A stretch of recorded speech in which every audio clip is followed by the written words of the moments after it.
Hey, what's up, guys? Today we're gonna be looking at gold diggers. I got the not this one. Where is it? This one. This episode of Catching Gold Diggers is sponsored by Nox Cleaner. Is your Android device becoming freezing? Okay, I got this idea from Gaming Potato Code. Check him out. He's a very cool kid. Yeah, he's my homie. And well, yeah, I'll put a link in the description. And just go check him out. He's a real cool kid. Even though we had ups and downs in the past, but you know, it's all that. I got this idea from him, so go check out his channel. He's very cool. Okay, let's get right into it. Lagging or slow, then head to the Play Store and download Nox Cleaner to boost its performance. Today we're helping Tommy play someone to the Gold Digger test, and I swear on all the talkies in the world, the title of this video was not clickbait.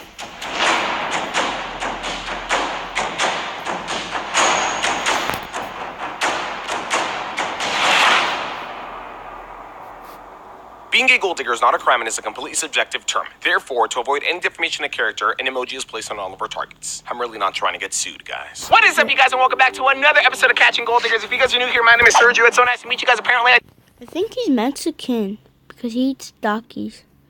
I don't know if I'm making assumptions. Put in the comments below if you also think he looks Mexican or some sort of Hispanic. didn't talk fast, so please try to keep up. Don't get left behind. Anyways, today I'm chilling here with the homie Tommy. And we're not placing his girlfriend to the test, guys. No, we're placing his boyfriend. We're placing his ex-coworker slash friend to the test. It's a crazy story, guys. Are you ready for this, Tommy? Yeah, let's fucking go. I want my money back.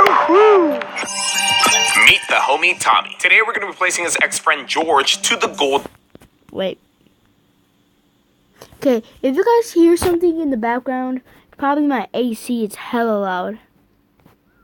Digger test. Tommy and George met because they used to work together, but after a couple of months, Tommy found a better job and ended up leaving. But about a month after Tommy left the job, he received messages from George saying that he got fired, had no money, and was now homeless. And to make a very long story short, Tommy, out of the kindness of his heart, wanted to help his old coworker get back on his feet. He began by offering him a place to stay. However, surprisingly, George said no to the offer because he didn't want to be a hassle and instead only asked Tommy for $500. And so without hesitation, Tommy ended up giving George $250 up front and then the other $250 throughout the month for what he thought was going to be for George's new clothes, phone bill, meals, and more. Tommy never expected his money back and just wanted to see George thriving again. But unfortunately, just 4 months later, Tommy received another message from George saying that he needed more money. This time, apparently, George was behind on 2 months worth of rent and also on a bunch of bills. It was becoming a little bit too much for Tommy and he was a little hesitant about giving George money, so instead he decided to loan him $400. And then he went the extra mile and even created a GoFundMe for George and shared it online. And this is where things get dark. Someone, more specifically a girl, told Tommy to stop helping George. According to this girl, George is just a con man, and he's not homeless, not behind on bills, and not in need of any financial help. Supposedly, he just pretends to be homeless in order to get extra money out of people. And she knows this because a long time ago, she used to work with him and tried to help him also. So if this girl is being 100% honest and not just an internet troll, I'm sure Tommy would want all of his money back. At the moment, Tommy doesn't know the full truth, but that's exactly what we're hoping to find out with him today. I really hope that he didn't blame me. I got you. So let's just, we put him to this test. We find out that he's a gold digger, essentially, that he used you for your money and stuff. What do you do? What do you want to get out of this? You trying to set up a payment plan or something? I'm getting my money back, A, and then B, we're going to have to teach this fucker a lesson for playing me. Like, that's not going by. That's not going to slide. Watcha! This story is wild and things might just get heated. But our 24-hour timer to test George has now officially begun. Alright guys, before we start getting busy, big ol' thank you to our sponsor, Nox Cleaner. Nox Cleaner is a free app in the Google Play Store that will help clean and boost the performance of your Android device. And yes guys, I know I'm missing half my glasses, but that's not the point. We're giving a shout out here. Okay, so if you guys have an Android device, head to the Google Play Store and type in Nox Cleaner. Hit install, and as it starts installing, check out the ratings on the app. It has over 1 million downloads and a 4.9 out of 5 stars. That is hella look good. And I mean, with over 100,000 positive reviews, the app pretty much speaks for itself. I think this thing actually has more likes than our episodes. Anyways, once you've downloaded it, you're gonna click on it, and you're gonna come to this screen right over here. And this is where the magic happens, guys. Notice how simple this is gonna be. All you gotta do is press scan, and the app will start scanning your entire device. Look at this on my tablet. Nox Cleaner recommends me to clean almost a whole gigabyte. What jam? It all cleans itself. But the app also has two more features. The first one being Deep Clean, which allows you to scan individual apps and clean those individually. And the second one being Photo Management, which scans all of your photos and separates them into categories for you to much more easily manage them and do things such as delete the duplicates, blurry ones, or oversized images. So again, guys, this app will make your device faster. It is 100% Ooh, that's a freak. I'm gonna download that after this video. Stole. cost-free and ad-free. Okay, time to get back to work now. So for this episode, we're not using a very nice car or a mansion like we have in the past. No, we're just gonna be hiring Justin Bieber. Just kidding, guys, we don't have the budget for Justin Bieber. This is Fonty, but he's playing a rich decoy for today. What do you guys think about this guy's situation? I mean, personally, if this was me, I think I would really be focused on, like, he hasn't paid you back. So, like, honestly, like, this is, like, I would be ready. I would be honestly ready to go and, like, nail this, bro. Like, honestly, I would be, like, yeah, I'd be furious as fuck. Okay, what is this, Miss America? Look at this answer. You'll have to excuse my friend. He's a little slow. Anyways, guys, the steps for this test have actually already been set into motion a couple of days prior. It all started when this guy made a phone call to George with the number that Tommy provided us with. Hello? Yo, what's up, man? This is George. Yeah, who's this? Hey, man, you don't know me. My name is Fonty. I'm actually a social media influencer. So Fonty's going to be playing the role of a famous rich Instagrammer who wants to make a difference in the world and give money away. I do a lot of brand deals with a lot of different companies. Like last month, I did a brand deal with H&M, and I feel like I need to give back. I feel like I need to change someone's life. So in order to make this thing really believable, we had to create Fonty a new Instagram account. So we went online, bought him a lot of fake followers, a lot of fake likes, and a lot of fake comments. And Jesus Christ, that is the price for 1 million followers. Shout out to Nox Cleaner for sponsoring this episode. I'm the real deal, bro. Like, I'll send you a picture of my Instagram, my Snapchat, whatever you need to know, just to let you know, man. Like, I'm the real deal. I'm just really trying to impact your life. Man. A little bit weird, but, like, all right. How did you get my number, though? Very tricky question, but nonetheless, we're prepared for it. To sum this up, guys, Fonty basically told George that he posted on his Instagram story that if anyone knew anyone who needed some help, to drop their name and their number in his DMs. And thus, that's how he ended up getting George's number. And someone dropped your number. I'm not naming who, but none of that matters at all. Just focus on the blessing, man. Like, I'm really trying to help you out. And with that, George takes our bait and agrees to meet up with Fonty a couple days later, which happens to be today at this very location. Where's my Ferrari? Where's my mansion, bro? Like, You are the Ferrari! You are the man! no, I'm not! You are not! We have chosen this bench to be where Fonty will meet George, so we set up our cameras around it. We had one nearby and then one from far away as usual to capture every angle. Our 24-hour timer ticks on, so it's now time to give George a call. Alright guys, everything is pretty much set up. We know where our cameras are going. We're just giving George a call right now to make sure that he's almost here. Yo, George. Yo, what's up? Hey, man, it's Fonty. I'm already here. Where you at? Oh, yeah, I'm about to be here. I'm almost on my way. A major reason why we chose this park, guys, was because George mentioned to Fonty that he didn't have a car, so he would have to walk to their meeting. He's almost on his way now, and this park is only about 10 minutes from his house, which means we have to play it safe, make our way to the car to hide, grab the headphones, and begin to listen into everything that's gonna go down. All right, you're gonna have to throw these on, sir. We have successfully linked onto a phone call with Fonty, and about 15 minutes later, our cameraman spots George walking in. Phase 1 of this 3-step test is about to begin. George? Yeah, bro, how are you? What's up, bro? Long walk? No, it's about like 10 minutes, bro. It's like down the road. Now that Fonty has made contact with George, it's now safe for Tommy to step out of the car to listen in with us. There's a bench over there. I feel like mean- that'd be a lot more comfortable. Exactly where we want him in line with our cameras. So it's now time to let you guys know the purpose of us try to help him. So we want to find out if the story that George told Tommy is the same exact story that he will tell Fonty. So I kind of want to get serious here. I want to know who George is. Like, Yeah. why would your friend, put your number in my DMs? saying- what friend was it again? Just don't even worry about that. Like, Remember, guys, we're doing this to see if the stories line up. So apparently there was another coworker who also helped him. So we're curious to see if George told that coworker the same story that he told Tommy. So that's what we're going to find out with the story that George tells Fonty. Okay, It's kind of a long story, but I'll try to keep it short and stuff like that. Like, I don't want to take too much of your time. But don't worry about that, man. Like, we got all the time. We got all the time here about, like... I'm sorry, Fonty, you got that all wrong. You might have all the time in the world, but our viewers don't. So for the purpose of keeping this short and blessing your lives, let's just highlight the key features of this conversation. now I've been in the foster system like since I was born. Sorry.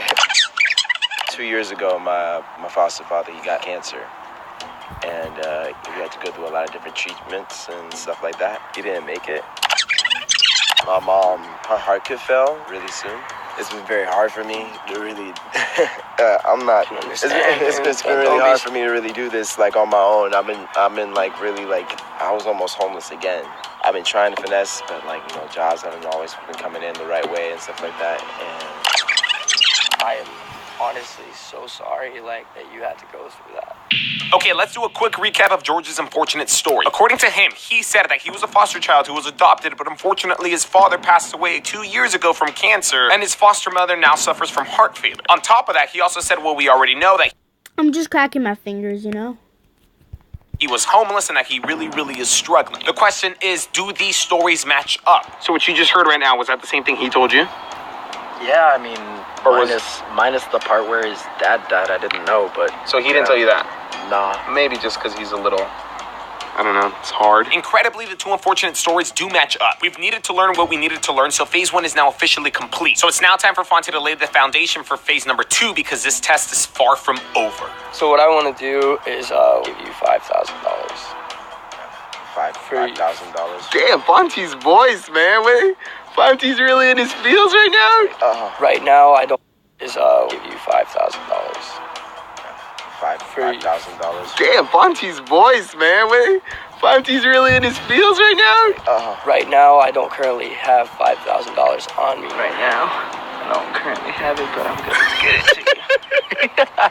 I'm ready to change your life, man. I'm ready to help you out. I'm ready to get you. Let me ask you this: are you mad that the stories lined up, or are you kind of like how do you feel the fact that these both stories line up? I definitely didn't expect it. So the first step for us to move on to phase 2 was Fonty offering George $5,000 to change his life, which he's really not going to give him, but we have to make George believe that he is. So that's why now Fonty will hand George real money. I got about $340. Wow. I want you to have that. Guys, that money is real. I want you to go get you something nice to eat. I want you to go buy yourself a new shirt, some clothes, whatever you want. Now that Fonty has given George a little taste of his supposed wealth, our hopes are that George 100% believes that Fonty will give him the $5,000 later when he pulls him out of the bank. I think Fonty believes it. I don't know. I'm curious to see what Fonty thinks. I think he believes it. Maybe, maybe not. I don't know. So first things first, bro, I'm about to call you an Uber. Our second step for us to move on to phase 2 is for Fonty to call George an Uber. I am the Uber driver, guys. Woo! Oh my God! Oh God! Oh, Okay. Remember, Fonty still supposedly needs to go to the bank to pull out the $5,000, so in the meantime, he's sending George off to do some shopping. As I said, I am playing the fake Uber driver, and I have a compartment in my Ferrari perfect enough to hide a camera and record my ride with George. Fonty now begins to walk him to where I'm going to pick him up, but I wait a good 10 minutes before actually getting there in order to make this whole thing more believable.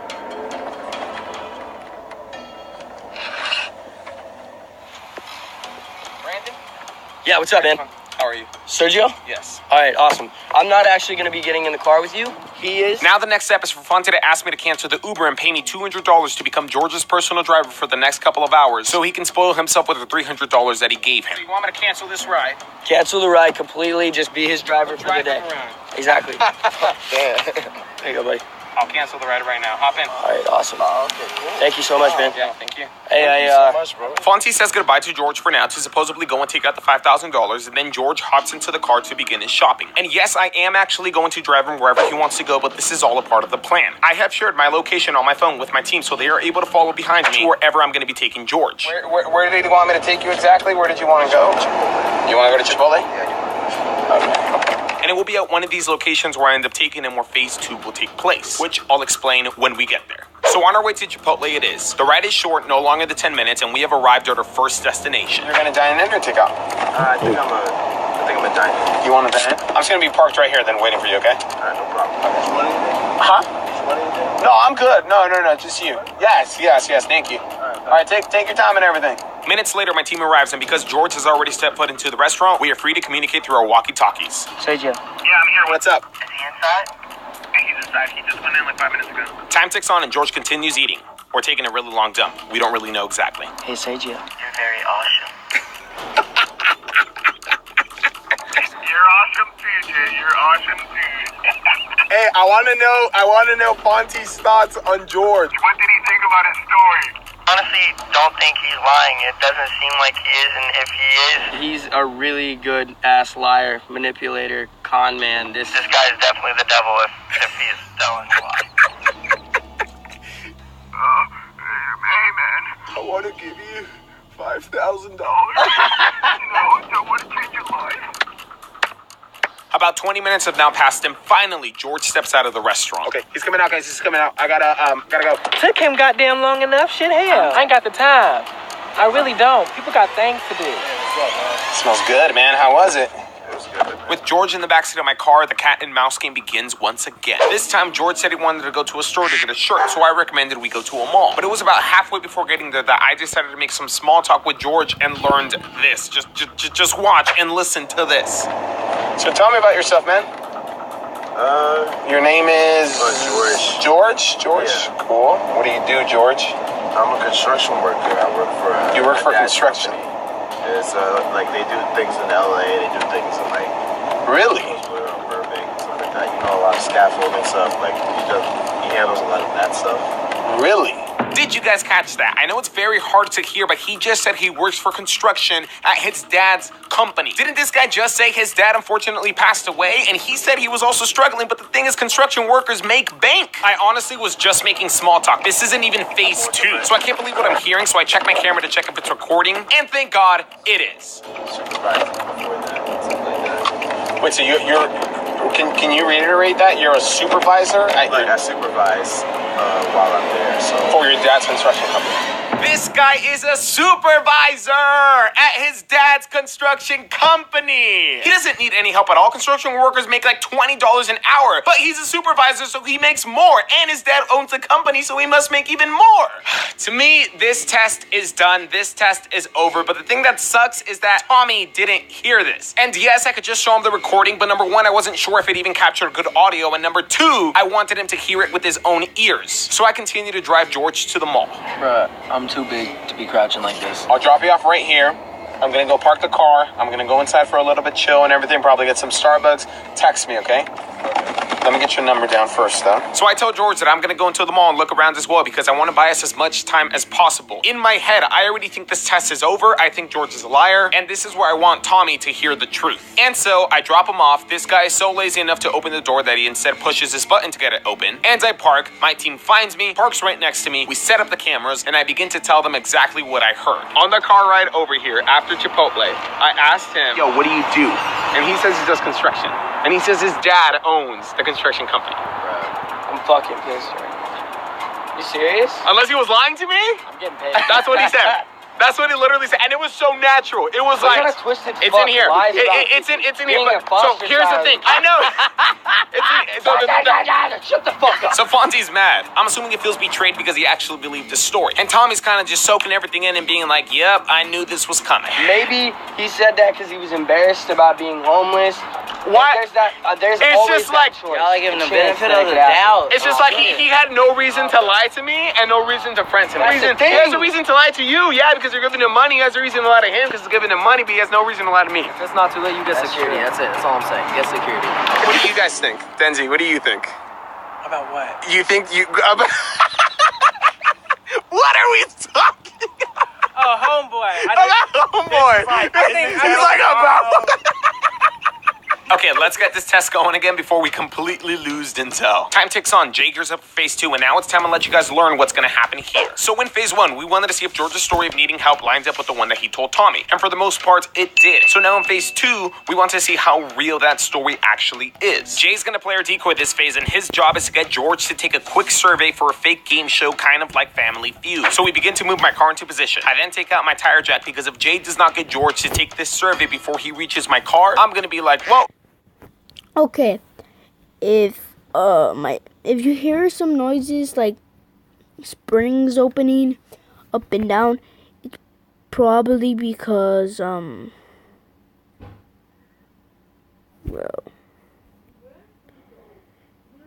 my bed is a spring bed, and yeah, and I gotta go because I gotta take a shower. It's 8:19. We'll do a part 2, and thank you guys for watching, and bye. Peace.